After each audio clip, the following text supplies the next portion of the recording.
അസ്സലാമു അലൈക്കും വറഹ്മത്തുള്ളാഹി വബറകാതുഹു. ഖലീലുല്ലാഹി ജീവിത പുസ്തകത്തിൻ്റെ പ്രധാനമായ ചരിത്ര താളുകളിലൂടെയാണ് നാം കടന്നു പോകുന്നത്. സംവാദ ഭൂമികയിൽ നിറഞ്ഞു നിന്നു. നശിപ്പിക്കാൻ ശത്രുക്കൾ അരയും തലയും മുറുക്കി രംഗത്തിറങ്ങി. അവസാനം തീക്കുണ്ടാരം വരെ 40 ദിവസം പണിയെടുത്ത് തയ്യാറാക്കി. ആ തീക്കുണ്ടാരത്തിൽ നിന്നും പുഞ്ചിരിച്ച് എഴുന്നേറ്റ് വരുന്ന ഖലീലുല്ലാഹി ഇബ്രാഹിം നബി അലൈഹിസ്സലാമിനെയാണ് നമ്രൂദും സംഘവും കണ്ടത്. തഫ്സീർ അബു സഊദ് പരിശോധിച്ചാൽ നമുക്ക് കാണാൻ കഴിയുന്ന ഒരു ചരിത്ര സത്യം അവിടെ വേറെയുണ്ട്. ഇബ്ലീസ് വന്നു ഇബ്രാഹിം നബി അലൈഹിസ്സലാമിനെ ആ തീക്കുണ്ടാരത്തിലേക്ക് എറിയാനുള്ള സംവിധാനങ്ങൾ പറഞ്ഞുകൊടുത്തു. നമ്രൂദും സംഘവും സാഘോഷം ഇബ്രാഹിം നബി അലിഹിസ്സലാമിനെ തീക്കുണ്ടാരത്തിലേക്ക് വലിച്ചെറിഞ്ഞു. ഇബ്രാഹിം നബി അലിഹിസ്സലാം ആ തീക്കുണ്ടാരത്തിലേക്ക് പതിക്കുമ്പോൾ അവിടെ മലക്കുകൾ സജ്ജമായിരുന്നു. അവർ ഇബ്രാഹിം നബി അലിഹിസ്സലാമിനെ പിടിച്ചു.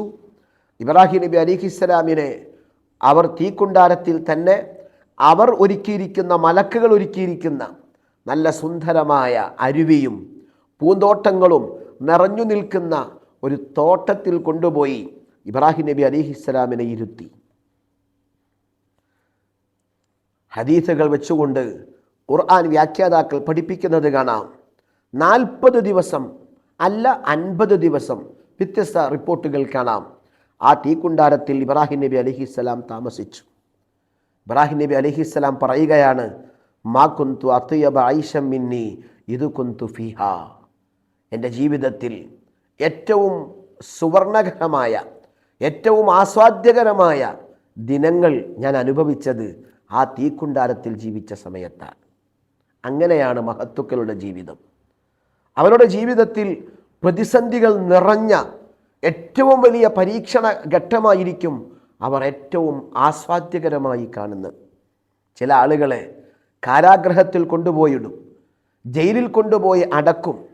അവർ പുറത്തു വരുമ്പോൾ അവർ ഏറ്റവും ആസ്വദിച്ച ജീവിതം ആ കാരാഗ്രഹത്തിലെ ജീവിതമായിരിക്കും. സുൽത്താനുൽ ഉലമ കാന്തപുരം ഉസ്താദിൻ്റെ വിശ്വാസപൂർവം എന്ന് പറയുന്ന ആ ഒരു വലിയ കൃതി പുറത്തിറങ്ങിയിരിക്കുന്ന സമയമാണ്. ഉസ്താദ് അവറുകൾ കാരാഗ്രഹത്തിൽ കടന്നപ്പോൾ റിയാദിലെ ജയിലറക്കുള്ളിൽ കടന്ന് പുറത്തു വരുമ്പോൾ ഉസ്താദിൽ നിന്ന് സമൂഹത്തിന് ലഭിച്ചത് വളരെ വിലയേറിയ ഒരു ഗ്രന്ഥമായിരുന്നു. ഇങ്ങനെ വിവിധങ്ങളായ ആളുകളുടെ ജീവിതം പരിശോധിക്കുമ്പോൾ എനിക്കറിയുന്ന പ്രായം ചെന്നൊരു സയ്യിദുണ്ട്. അദ്ദേഹം രോഗിയായി. അദ്ദേഹത്തെ ICUവിൽ പ്രവേശിപ്പിച്ചു. ICUവിൽ നിന്ന് പുറത്തു വരുമ്പോൾ അദ്ദേഹം പറഞ്ഞത് ഏറ്റവും സമാധാനപരമായി ദിക്റുകൾ ചൊല്ലിക്കടക്കാൻ പറ്റിയ ഒരു സ്ഥലമായി ഞാനിതിനെ ആസ്വദിച്ചു എന്നാണ്. അങ്ങനെയാണ് ഒരുപാട് ആളുകളുടെ ജീവിതം, മഹത്തുക്കളുടെയൊക്കെ ജീവിതം. അവർ പ്രതിസന്ധികളായി അനുഭവിക്കുന്ന മേഖലകളെ ആസ്വാദ്യകരമായി ആത്മീയ തലങ്ങളെ കൊണ്ട് മാറ്റുന്നു എന്ന സത്യത്തിൽ ഇതൊക്കെ കണ്ട് സന്തോഷിക്കുന്ന ശത്രുപക്ഷമാകുന്ന വിഡ്ഢികൾ അറിയുന്നില്ല എന്നതാണ് സത്യം. ഖലീലുല്ലാഹി ഇബ്രാഹിം നബി അലിഹിസ്സലാമിൻ്റെ പാരമ്പര്യവും അതാണ്. ഞാൻ ഏറ്റവും ആസ്വദിച്ചത് ആ തീയിൽ കടന്ന ദിനങ്ങളാണ്. എന്തേ സത്യം? അല്ലാഹു തആല തണലിട്ട് കൊടുക്കാൻ വേണ്ടി ഒരു മലക്കിനെ അയക്കുകയാണ്. ആ മലക്ക് ഇബ്രാഹിം നബി അലിഹിസ്സലാമിന് തീയേൽക്കാതെ സംരക്ഷിക്കുകയാണ്. വളരെ ഉയർന്ന ഒരു സ്ഥലത്തിരുന്ന് നമ്രൂദുബിന് കൻആൻ, അഹങ്കാരിയായ ഭരണാധികാരി, ഈ രംഗം നോക്കിക്കാണുകയാണ്. തീക്കുണ്ടാരത്തിൻ്റെ മധ്യ കിടക്കുന്ന ഇബ്രാഹിമിൻ്റെ അവസ്ഥ എന്താണ്? അലിഹിസ്വലാത്തു വസ്സലാം വലിയ മേൽപ്പുറത്തിരുന്ന്, മേച്ചിൽ പുറത്തിരുന്ന് അദ്ദേഹം ഇങ്ങനെ നോക്കിക്കാണുകയാണ്.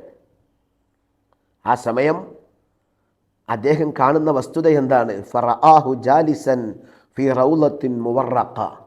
സസ്യങ്ങളൊക്കെ നിറഞ്ഞു കിടക്കുന്ന ഹരിതാഭമായ സുന്ദരമായ ഒരു പൂന്തോട്ടത്തിനിടയിൽ ഇബ്രാഹിം നബി അലൈഹിസ്സലാം ഇരിക്കുന്നത് നമ്രൂദ് കാണുകയാണ്.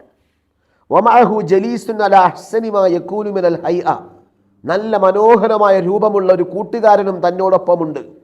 ചുറ്റുഭാഗത്തും തീയിങ്ങനെ ആളിക്കത്തിക്കൊണ്ടിരിക്കുന്നുമുണ്ട്. നമ്രൂദ് ഇത് കണ്ട അസഹ്യനായി, അസ്വസ്ഥനായി കണ്ടപാടെ വിളിച്ചു ചോദിക്കുകയാണ്, യാ ഇബ്രാഹിം ഹൽ തസ്തതിഉ അൻ തഖ്റുജ മിൻഹാ, ആ തോട്ടത്തിൽ നിന്ന് ചുറ്റുഭാഗത്തും തീ വലയം ചെയ്തിരിക്കുന്ന ആ ഭാഗത്ത് നിന്ന് പുറത്തേക്ക് വരാൻ നിനക്ക് കഴിയുമോ? നമ്രൂദ് ചിന്തിച്ചത്, അപ്പോഴെങ്കിലും ആ തോട്ടമായി തോന്നുന്ന ഭാഗത്ത് നിന്ന് പുറത്തു വരുമ്പോഴെങ്കിലും തീ സ്പർശിക്കുമല്ലോ എന്നറിയൽ കൂടിയായിരിക്കാം ലക്ഷ്യം. നിനക്ക് പുറത്തേക്ക് വരാൻ കഴിയുമോ? ഇബ്രാഹിം നബി അലൈഹിസ്സലാം പറഞ്ഞു, നഅം, കഴിയും. ഉടനെ നമ്രൂദ് പറഞ്ഞു, ഫഖും ഫഖുറുജ്, എഴുന്നേൽക്ക്, എന്നാ പുറത്തു വാ. ഫഖാമ യംശി ഫഖറജ മിൻഹാ. ഇബ്രാഹിം നബി അലൈഹിസ്സലാം അവിടുന്ന് എഴുന്നേറ്റ് സുസ്മരവദനായി അദ്ദേഹം പുറത്തേക്ക് വന്നു. ഫസ്തഖ്ബലഹു നമ്രൂദ് വഅല്ലമ. ഇത് കണ്ടപ്പോൾ നമ്രൂദിന് സ്വീകരിക്കാതിരിക്കാൻ കഴിഞ്ഞില്ല, ബഹുമാനിക്കാതിരിക്കാൻ കഴിഞ്ഞില്ല എന്നതാണ് ചരിത്ര സത്യം. നമ്രൂദ് ചോദിച്ചു, മനിർ റജുലുല്ലദീ റഅയ്തുഹു മഅക്, നിങ്ങളുടെ കൂടെ ഒരാളുണ്ടായിരുന്നല്ലോ, അതാരാണ്? പറഞ്ഞു, ദാലിക മലക്കുൽ ലില്ലി അർസലഹു റബ്ബി ലിയുഅന്നിസനി, അത് എനിക്ക് അയച്ചു തന്ന മലക്കാണ്, എന്നെ സന്തോഷിപ്പിക്കാനും എന്നെ ഉല്ലസിപ്പിക്കാനും തീയേൽക്കാതെ എന്നെ സംരക്ഷിക്കാനും എനിക്കെൻ്റെ സൃഷ്ടാവ് അയച്ചു തന്ന മലക്കാണ്. ഉടനെ തന്നെ നമ്രൂദ് പറയുന്നു, നിന്റെ ഇലാഹിന് വേണ്ടി ഞാൻ ഖുർബാൻ അറക്കാൻ തീരുമാനിക്കുന്നു, നിന്റെ ഇലാഹിനു വേണ്ടി ബലിയർപ്പണം നടത്താൻ ഞാൻ തീരുമാനിക്കുന്നു. നിന്റെ ഇലാഹിന് ഇത്രയൊക്കെ കഴിവുണ്ടല്ലേ? നമ്രൂദ് തീരുമാനിക്കുകയാണ് ബലിയർപ്പിക്കാൻ. ഇബ്രാഹിം നബി അലൈഹിസ്സലാം പറഞ്ഞു, ലാ യഖ്ബലുല്ലാഹു മിൻക മാ ദുംത അലാ ദീനിക്, നീ നിന്റെ മതത്തിലായി മുന്നോട്ട് പോകുമ്പോൾ നിന്റെ ബലിയർപ്പണത്തിനൊന്നും ഒരർത്ഥവുമില്ല. ഇബ്രാഹിം നബി അലൈഹിസ്സലാമിനോട് നമ്രൂദ് പറഞ്ഞത് കാണാം, എനിക്കെൻ്റെ രാജാധികാരം കൈയൊഴിക്കാൻ കഴിയില്ല. കാരണം ഈ വിശ്വാസത്തിൽ നിന്ന് ഞാൻ മാറിയാൽ ഈ നാട്ടുകാരെന്നെ തൂക്കി വലിച്ചെറിയും, എൻ്റെ കസേര വലിച്ചെറിയും, എൻ്റെ അധികാരം എനിക്ക് നഷ്ടപ്പെടും, എൻ്റെ അധികാരം വിട്ടൊഴിയാൻ കഴിയില്ല. പക്ഷേ എങ്കിലും ഞാൻ ബലിയർപ്പണം നടത്തും. 4000 പശുക്കളെ ഇബ്രാഹിം നബി അലൈഹിസ്സലാമിനെ പങ്കെടുപ്പിച്ചില്ലെങ്കിലും 4000 പശുക്കളെ നമ്രൂദ് ബലിയർപ്പണം നടത്തിയിട്ടുണ്ട് എന്നാണ് ചരിത്ര സത്യമായി നമുക്ക് കാണാൻ കഴിയുന്നത്. തഫ്സീർ അബു സഊദിൻ്റെ 4ാമത്തെ വാല്യം 347-48 ഭാഗങ്ങളിൽ ഈ ചരിത്രത്തെ നമുക്ക് കാണാൻ കഴിയും. പ്രിയപ്പെട്ട സഹോദരങ്ങൾ, ഇബ്രാഹിം നബി അലൈഹിസ്സലാമിൻ്റെ തീക്കുണ്ടാരത്തിലുള്ള പരീക്ഷണത്തിൻ്റെ ഭാഗമായി സൃഷ്ടാവിൽ നിന്നുള്ള സഹായം ലഭിച്ചതിൻ്റെ എത്രയെത്ര അത്ഭുതകരമായ ചരിത്ര പശ്ചാത്തലങ്ങളാണ്. അള്ളാഹു സഹായിക്കും. നമ്മൾ ചോദിക്കും, എങ്ങനെ അള്ളാഹ് സഹായിക്കും? ഇങ്ങനെ വിവിധങ്ങളായ പ്രതിസന്ധികൾ നമ്മുടെ ജീവിതത്തിൽ വരും. നമ്മളിങ്ങനെ ചോദിക്കും, അവിടെ എങ്ങനെ റബ്ബ് സഹായിക്കാനാ? അവിടെ എന്ത് സഹായം കിട്ടാനാ? നമ്മളിങ്ങനെ ചോദിക്കുകയാണ്. നമുക്ക് മേശപ്പുറത്ത് ലക്ഷങ്ങൾ ഉണ്ടെങ്കിൽ മാത്രമേ നമുക്ക് സമാധാനിക്കാൻ കഴിയൂ. അള്ളാഹു തരുമെന്ന് വിശ്വസിക്കാൻ പലപ്പോഴും നമുക്ക് പ്രയാസമുണ്ടാവുകയാണ്.